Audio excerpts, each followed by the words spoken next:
Doctor থেকে একটা ভালো ডাক্তার শ্রেণীর আবহাওয়া পশ্চিমবঙ্গ বিজেপির বুকে উনি তৈরি করেছিল। ভাষী নিশুকে লোক সমাজে আজকে বিরল। ওনার এই সহজতা, ওনার এই সকলকে আপন করে নেওয়ার যে একটা কলা, সেই কারণেই বিবেকানন্দ মজুমদার চলে গেলেও আমাদের হৃদয়ের ছাপ ফেলে গেছে। যেদিন পশ্চিমবঙ্গের বিধানসভার ফলাফল বেরোচ্ছে, সেই দিন উনি ওনার অসমাপ্ত কর্মকে ফেলে বিষ্ণু লোকের দিকে যাত্রা করেছেন।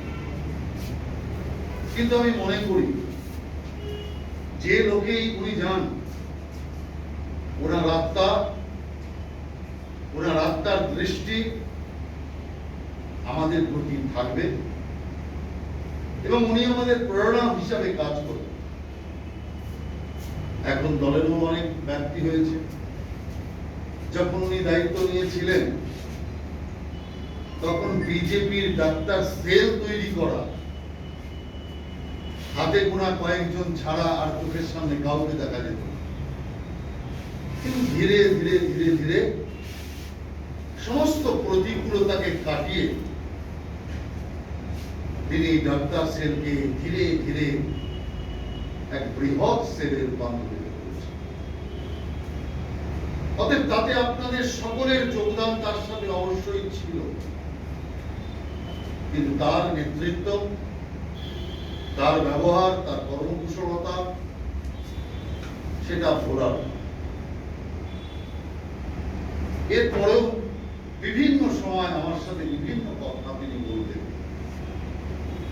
এত বেশি অন্তরঙ্গ ভাবে মিশতেন যে মনের দুঃখ বলতেন, অগ্রগতিও বলতেন, পশ্চাৎগতিও বলতেন। সব মিলিয়ে মিশিয়ে সকলকে মানিয়ে যে কাজ করার যে প্রবণতা, সে প্রবণতা আমি তার মধ্যে দেখেছি।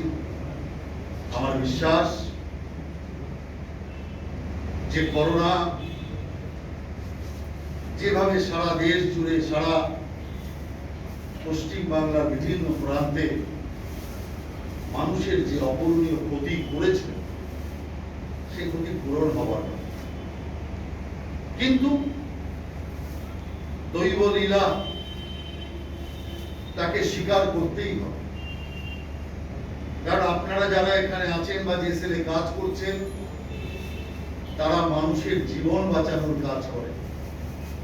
মানুষ আপনাদের কাছে হাত জোর করে বলে, ডাক্তারবাবু আমার ভাইকে বাঁচিয়ে দিন, আমার স্ত্রীকে বাঁচিয়ে দিন, আমার পুত্রকে বাঁচিয়ে দিন।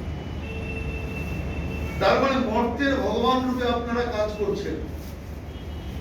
কিন্তু আপনাদেরও সীমিত ক্ষমতার মধ্যে কাজ করতে হয়, কারণ আসল ডাক্তার যিনি, তিনি ওপরে বসে আছেন। সেই ডাক্তারের উপর ভরসা করে আপনাদের চলতে হয়, আপনাদের উপর ভরসা করে আমাদের চলতে হয়। এই যে গতি, এই গতি থামার নয়। কিন্তু যদিও আমরা মনে করি সবই কালের নিয়মে, সবই ব্রহ্মার পূর্ব নির্ধারিত পরিকল্পিত ভাবেই প্রত্যেকটি কিছু হচ্ছে, কিন্তু তবু আপন জন যে চলে যায়, কাজের মানুষ যে চলে যায়, এই ক্ষতি অপূরণীয়। তাই আজ এই কলিকালের প্রায় শেষ প্রান্ত ঘটনাবলী দেখছি। এই করোনা মহামারী আপনারা তো নিজেরা বুঝতে পারছেন যে ইনফ্লুয়েঞ্জার চেয়েও কম শক্তিশালী একটি রোগ, কিন্তু এমন ছোঁয়াচে, এমন ভীতি সঞ্চারকারী, এমন অবস্থা তৈরি করেছে যার ওষুধ নেই। আপাতত ভ্যাকসিন দিয়ে কোন রকম ভাবে টেকিয়ে রাখার চেষ্টা চলছে। সেকেন্ড ওয়েভে প্রচুর মানুষের জীবন নিয়েছে, থার্ড ওয়েভ আসছে, এই কথা বলছে কি হবে ভগবান। তো এখন নানা রকম আপনি দেখবেন সামাজিক এক পরিবর্তন, এক রকম অবস্থানের পরিবর্তন আমরা বারবার দেখছি। নানান লোক নানাভাবে ব্যাখ্যা করছে। পরিবেশবিদদের ব্যাখ্যা একরকম, আধ্যাত্মবিদদের ব্যাখ্যা আরেক রকম, কিন্তু ব্যাখ্যা যার যাই হোক, প্রকৃতি যে একটু অন্য খেয়ালে চলতে শুরু করেছে এটা সহজেই অনুমেয়। এমন সমস্ত আরো নতুন নতুন জীবাণু আসতে শুরু করেছে যারা এত মারক হয়ে দাঁড়াবে এ কেউ ভাবতে পারে। এখন তো শুনছি চাঁদ ধরে যাবে, চাঁদ ধরে গিয়ে চাঁদ সবচেয়ে আগে আকর্ষণ করে জলকে, একে একে জায়গায় বন্যা মাসের পর মাস হয়ে যাবে।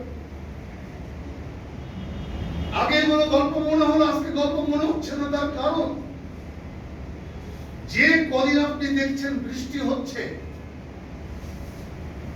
আগেও বৃষ্টি তো প্রচুর আমরা দেখেছি, ভিজেছি, কিন্তু প্রতিটা বৃষ্টিতে এইরকম কান ফাটানো বাজ, আর প্রত্যেক বৃষ্টিতে হতাহতের সংখ্যা অগণিত, এ আগে কখনো দেখি। তো সেই কারণে প্রকৃতির পরিবর্তন নানাভাবে হচ্ছে। বিজ্ঞানীরা তাকে পলিউশন ব্যাখ্যা করতে পারে, আধ্যাত্মবিদরা পৃথিবীর আয়ু শেষ, প্রলয়ের সূচনার বক্তব্য বলতে পারে। যেটাই হোক, পলিউশন হোক আর শেষ লগ্ন উপস্থিত হোক, একটা জিনিস পরিষ্কার, যত আমাদের বিদ্যা জানি যদি সব এখানেই শেষ,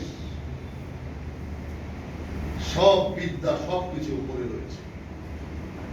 তাই সেই কারণে আমরা মন থেকে বিবেকানন্দ দ্বার এই বিয়োগকে মানতে না পারলে আমরা বিবেকানন্দের এই বিয়োগকে আমাদের স্বীকার করতেই। কিন্তু কর্তব্য কি করা উচিত মানুষের?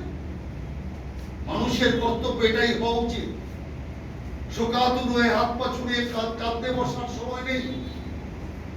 মানুষের কর্তব্য হচ্ছে এটা, যে গাছ তিনি শুরু করে গেছেন, যে গাছ উনি পুঁতে দিয়েছেন, সেই গাছকে প্রকাণ্ড থেকে প্রকাণ্ডতর করবার দায়িত্ব আমাদেরকে নিতে হবে। আর এটাই যদি আমরা করতে পারি, তাহলে আজকে তার প্রতি যে শ্রদ্ধা নিবেদন, সে প্রকৃত শ্রদ্ধা নিবেদন হবে। আর তার প্রতি প্রকৃত শ্রদ্ধা নিবেদন মানে ঈশ্বরের প্রতি প্রকৃত শ্রদ্ধা নিবেদন। কারণ তিনি ঈশ্বরের কাছে গিয়েছেন, বিষ্ণু লোকে গমন করেছেন। সেই কারণে আমার বিশ্বাস আপনারা তার অসম্পূর্ণ কাজকে সম্পূর্ণ করতে পারবেন। এবং জাতীয় ভাবধারা নিয়ে যে ডাক্তার সংগঠন শিবজ্ঞানে জীব সেবা করছে, সেই রামকৃষ্ণের ভাষায় শিবজ্ঞানে জীব সেবা আমাদের একমাত্র পাথেয় হবে, একমাত্র আমাদের দিক হবে। আর এই শিবজ্ঞানে জীব সেবার মাধ্যমে আমরা সমাজের মানুষের উপকারে আসব। কারণ ভারতীয় জনতা পার্টি একমাত্র রাজনৈতিক দল যার রাজনীতি করা পেশা নয়, নেশা নয়। রাজনীতি করাকে আমরা কর্তব্য মনে করি। তার কারণ যদি সমাজকে পরিবর্তন